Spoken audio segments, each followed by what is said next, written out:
Welcome back everyone, welcome to civil service study. Modern history को continue करते हैं, उसी का आगे से कंटिन्यू करेंगे जहाँ तक कल हो गया था। तो चलिए स्टार्ट करते हैं। Test number 567। 2 से 3 सेकंड का टाइम मिलेगा एक प्रश्न को पढ़ने के बाद। अपना भी सोच के रखिएगा कि आंसर क्या होगा। चलिए स्टार्ट करते हैं। देखिए, इस पूरी की पूरी टेस्ट सीरीज़ की प्लेलिस्ट बना रखी है हमने। वहाँ पर आप टेस्ट नंबर 1 से लेकर 569 तक पहुंच सकते हो। उसका लिंक डिस्क्रिप्शन बॉक्स में मिल जाएगा। सारे के सारे टेस्ट 4 अक्टूबर से पहले रिवीजन कर जाइएगा। कम से कम एक बार तो कर ही जाना। क्वेश्चन नंबर 1 पर आ जाइए। भारतीय स्वतंत्रता संग्राम में उग्र राष्ट्रवाद के विकास के संदर्भ में निम्नलिखित कथनों पर विचार करना है। 2 स्टेटमेंट हैं यहाँ पर और बताना है कि इनमें से कौन सा करेक्ट है। पहला है, स्वतंत्रता संघर्ष के दौरान वर्षों के कालक्रम में विकसित उग्र राष्ट्रवाद 1905 में बंगाल विभाजन विरोधी आंदोलन में अभिव्यक्त हुआ। 1904 में बने ऑफिशियल सीक्रेट्स एक्ट ने भारतीयों में उग्र राष्ट्रवाद के विकास में योगदान दिया। बताइए। ये दोनों के दोनों स्टेटमेंट करेक्ट हैं। इसका आंसर है ऑप्शन नंबर सी। तो देखिए, उपरोक्त दोनों के दोनों सही हो गए। तो भारतीय स्वतंत्रता संग्राम में उदारवादियों को अपेक्षित सफलता न मिलने से राजनीतिक समूह से जागरूक लोगों में असंतोष व्याप्त हो गया। इसी तरह वर्षों के कालक्रम में संचित असंतोष को 1905 के बंग भंग विरोधी आंदोलन में अभिव्यक्ति मिली, यानी बंगाल विभाजन में अभिव्यक्ति मिली। उल्लेखनीय है कि 1904 में इंडियन ऑफिशियल सीक्रेट्स एक्ट बना, जिसने प्रेस की स्वतंत्रता को सीमित कर दिया। इस तरह यह कानून भी भारतीयों में उग्र राष्ट्रवाद के विकास में एक कारक बना। ठीक है, हर वो चीज़ कारक बनी जो भारतीय क्रांतिकारियों या भारतीय देशवासियों को या उनकी स्वतंत्रता को कम करती थी, या उसमें खलल डालती थी, या सीमित करती थी। क्वेश्चन नंबर 2 पर आ जाइए। निम्नलिखित में से कौन सी घटना भारतीय स्वतंत्रता आंदोलन में उग्र राष्ट्रवाद के विकास हेतु उत्तरदायी थी। 1892 का इंडियन काउंसिल एक्ट, बिल्कुल। 1897 में नाटू भाइयों का निष्कासन। 1899 में कलकत्ता नगर निगम में भारतीय सदस्यों की संख्या को घटाना अंग्रेजों के द्वारा। ये तीनों के तीनों ऑप्शन नंबर डी उपरोक्त सभी। तो भारतीय स्वतंत्रता संघर्ष में उग्र राष्ट्रवाद के विकास में कई कारकों का योगदान रहा, जैसे कि 1892 का इंडियन काउंसिल एक्ट, 1897 में नाटू भाइयों का देश निष्कासन और 1899 में कलकत्ता नगर निगम में भारतीय सदस्यों की संख्या में कमी कर दी थी उन्होंने। ये सारे के सारे कारक सम्मिलित रूप से उग्र राष्ट्रवाद के रूप में सामने आए। क्वेश्चन नंबर 3 पर आ जाइए। दुनिया में अगर कोई पाप है तो वह निर्बलता है।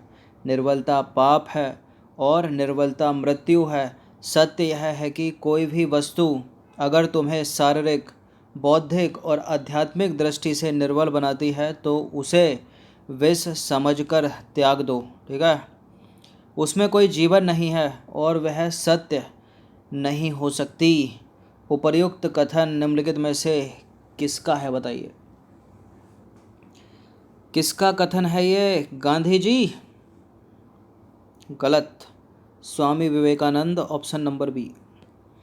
तो देखिए, उपर्युक्त पंक्तियां स्वामी विवेकानंद ने कही। उन्होंने जनता से यह भी कहा है कि वह अतीत के महिमा मंडन के भरोसे जीना छोड़ें और मर्दों की तरह भविष्य का निर्माण करें। इसके अतिरिक्त स्वामी विवेकानंद ने लिखा है, भारत की एकमात्र आशा उसकी जनता है। भारत की एकमात्र आशा उसकी जनता है। ऊंचे वर्ग शारीरिक और नैतिक दृष्टि से मृत प्राय हैं। ठीक है,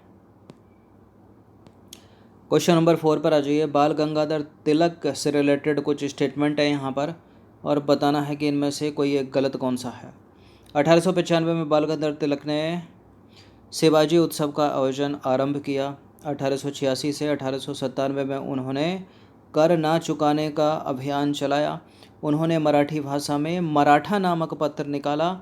घृणा और असंतोष फैलाने के आरोप में उन्हें 1897 में अंग्रेज़ों के द्वारा गिरफ्तार कर लिया गया था। बताइए कौन सा इसमें गलत है? एक तो पक्का गलत है इसमें।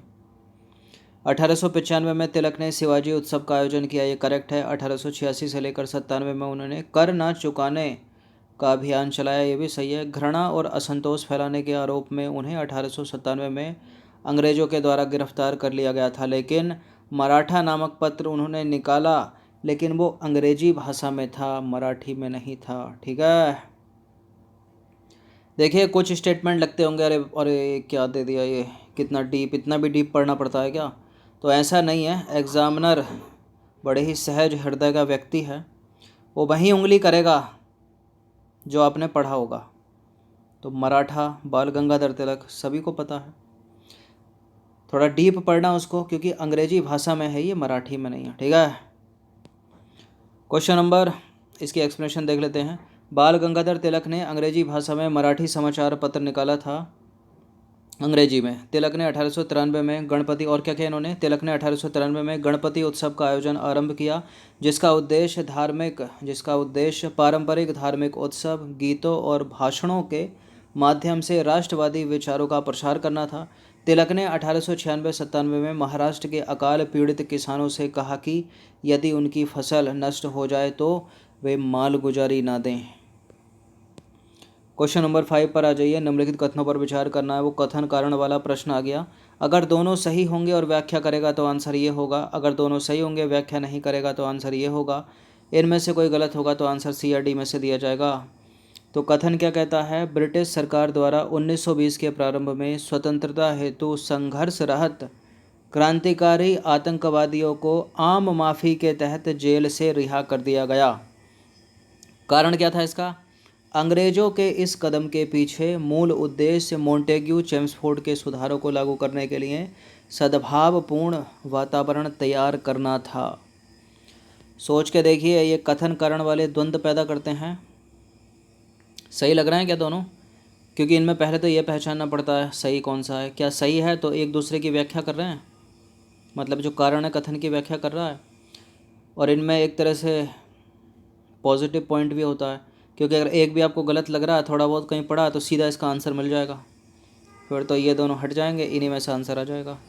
फिलहाल ये दोनों के दोनों करेक्ट हैं, और ये कथन जो है, कारण जो है कथन की व्याख्या करता है, तो इसका आंसर ऑप्शन नंबर ए है। तो देखिए, ब्रिटिश सरकार द्वारा 1920 के प्रारंभ में स्वतंत्रता हेतु संघर्षरत क्रांतिकारी आतंकवादियों, हम इसकी जगह राष्ट्रवादियों का प्रयोग करते हैं, क्रांतिकारी राष्ट्रवादियों को आम माफ़ी के तहत जेल से रिहा कर दिया गया। अंग्रेजों के इस कदम के पीछे मूल उद्देश्य मोंटेग्यू चेम्सफोर्ड के सुधारों को लागू करने के लिए सद्भावपूर्ण वातावरण तैयार करना था। देखिए, इसके बाद कांग्रेस ने गांधी जी के नेतृत्व में असहयोग आंदोलन शुरू किया और अधिकतर क्रांतिकारी इस आंदोलन में शामिल हो गए। ठीक है, क्वेश्चन नंबर 6 की तरफ बढ़ते हैं। एक और प्रश्न आ गया कथन कारण वाला, निम्नलिखित कथनों पर विचार करना है। कथन क्या है इस बार, भारतीय स्वतंत्रता संग्राम में गांधीवादी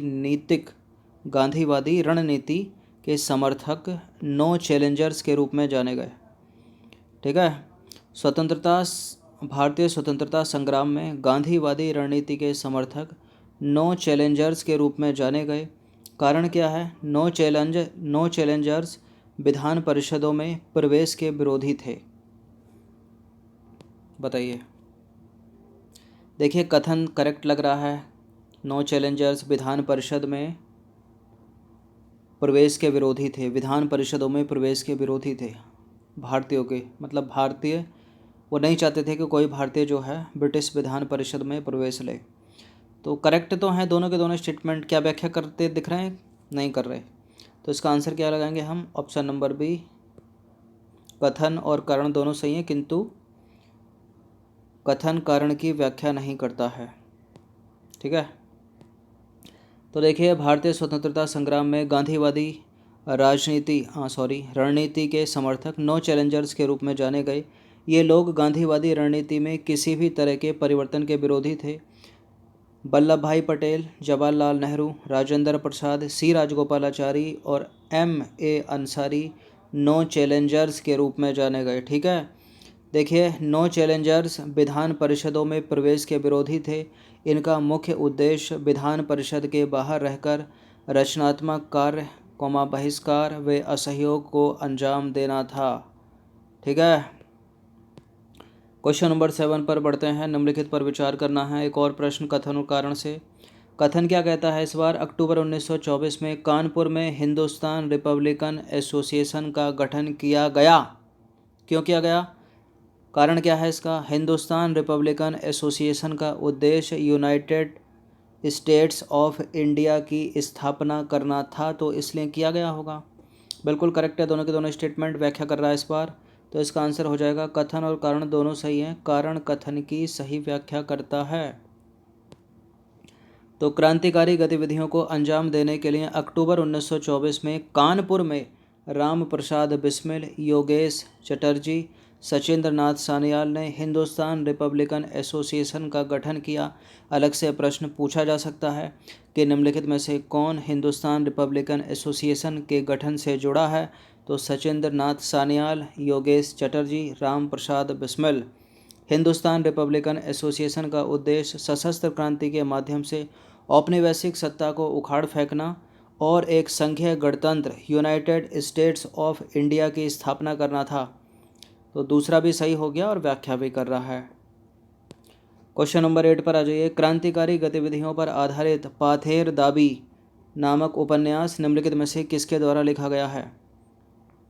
किसने लिखा है पाथेर दाबी? बाल गंगाधर तिलक नहीं, सचिंद्र नाथ सान्याल नहीं, सरदार भगत सिंह ने भी नहीं, Sharat Chandra Chatterjee. Option number A. तो देखिए, पाथेर दाबी शरत चंद्र चटर्जी द्वारा लिखित एक महत्वपूर्ण उपन्यास है जिसमें क्रांतिकारी गतिविधियों पर आधारित कहानियों का वर्णन है। सव्यसाची इस उपन्यास का एक महत्वपूर्ण पात्र है। ठीक है। ब्रिटिश सरकार ने प्रकाशन के कुछ ही दिन बाद पाथेर दाबी पर प्रतिबंध लगा दिया। इस वजह से यह उपन्यास और अधिक लोकप्रिय हो गया। क्वेश्चन नंबर 9 पर आ जाइए। काकोड़ी षड्यंत्र या डकैती 1925 की, इसके संदर्भ में विचार करना है। 3 स्टेटमेंट हैं, कौन सा करेक्ट है बताइए।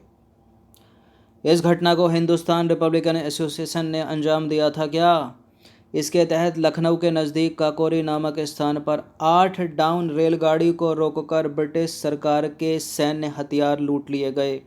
काकोड़ी षड्यंत्र केस में रोशन सिंह और राजेंद्र लाहड़ी को फांसी दी गई। बताइए।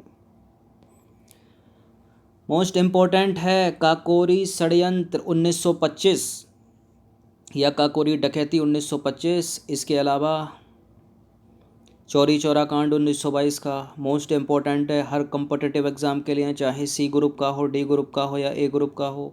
इनको एग्जैक्ट डेट के साथ याद रखिए, थोड़ा डीप पढ़िए, प्रश्न कहाँ से भी पूछा जा सकता है। तो बिल्कुल इस घटना को हिंदुस्तान रिपब्लिकन एसोसिएशन ने अंजाम दिया था, करेक्ट है पहला स्टेटमेंट। दूसरा वाला गलत है, क्योंकि फ़र्क होता है ना सैन्य हथियारों में और खजाने में। इसके तहत लखनऊ के नज़दीक काकोरी नामक स्थान पर 8 डाउन रेलगाड़ी को रोककर ब्रिटिश खजाना लूटा गया था। खजाना, धन दौलत, सैनिक हथियार नहीं लूटे गए थे। गलत है स्टेटमेंट।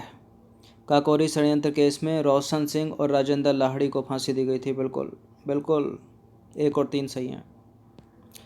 तो देखिए, काकोड़ी षड्यंत्र के आरोप में भारी संख्या में गिरफ्तारी की गई और मुकदमा चलाया गया। साथ ही अशफाक उल्ला खां, राम प्रसाद बिस्मिल, रोशन सिंह और राजेंद्र लाहड़ी, इन चारों का नाम याद रखिए, महान क्रांतिकारी, इनको फांसी दी गई थी काकोरी षड्यंत्र में। काकोरी केस या काकोरी डकैती 1925 में हिंदुस्तान रिपब्लिकन एसोसिएशन ने पैसा इकट्ठा करने के उद्देश्य से पहली बड़ी कार्रवाई काकोरी में की।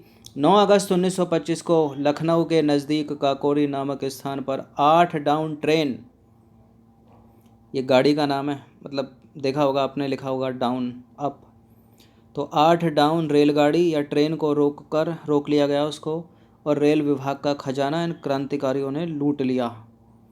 तो खजाना लूटा था, डिफरेंस है ना खजाने में और सैन्य हथियारों में। चलिए अंतिम प्रश्न की तरफ अग्रसर होते हैं। भारतीय स्वतंत्रता आंदोलन से संबंधित क्रांतिकारी गतिविधियों के संदर्भ में निम्नलिखित कथनों पर विचार करना है। 2 स्टेटमेंट है यहाँ पर और बताना कि इनमें से कौन सा करेक्ट है। पहला स्टेटमेंट है, चंद्रशेखर आज़ाद के नेतृत्व में हिंदुस्तान रिपब्लिकन एसोसिएशन को पुनर्गठित करके उसका नाम हिंदुस्तान सोशलिस्ट रिपब्लिकन एसोसिएशन कर दिया गया। तो क्या चेंज किया? सोशलिस्ट लगा दिया बीच में। हिंदुस्तान सोशलिस्ट रिपब्लिकन एसोसिएशन के पुनर्गठन से युवाओं में समाजवादी विचारधारा का प्रसार हुआ। हुआ क्या? बिल्कुल हुआ था, सी है इसका आंसर। तो देखिए पंजाब में भगत सिंह, भगवती चरण बोहरा, सुखदेव, इन्होंने चंद्रशेखर आज़ाद के नेतृत्व में हिंदुस्तान रिपब्लिकन एसोसिएशन को पुनर्गठित करके उसका नाम हिंदुस्तान सोशलिस्ट रिपब्लिकन एसोसिएशन कर दिया। हिंदुस्तान सोशलिस्ट रिपब्लिकन एसोसिएशन के पुनर्गठन से युवाओं में समाजवादी विचारधारा का प्रसार हुआ। सितंबर आया 1928 का, दिल्ली के फिरोजशाह कोटला मैदान में क्रांतिकारियों की एक बैठक हुई जिसमें व्यक्तिगत कार्यवाही को नहीं बल्कि सामूहिक नेतृत्व को स्वीकार करके समाजवाद की स्थापना को लक्ष्य बनाया गया। ठीक है, तो ठीक है, पढ़ लीजिएगा एक बार। धन्यवाद।